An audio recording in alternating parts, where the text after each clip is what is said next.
Hi, we could all use some more organization in our lives, so I got these cutting board organizers and I received them as a gift so that I could use them, try them out, and show you how great they work.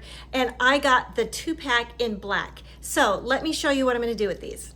This is a shelf in my pantry, and as you can see, my husband had built these slots for me for my cookie sheets, but I started accumulating a lot of different cutting boards and no room for those, and they were just kind of big and bulky, and so I am going to use this to organize this.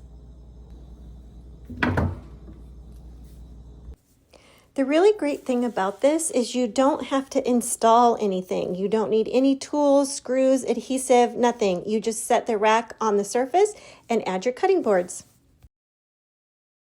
You can also use them on your kitchen countertop to help you declutter.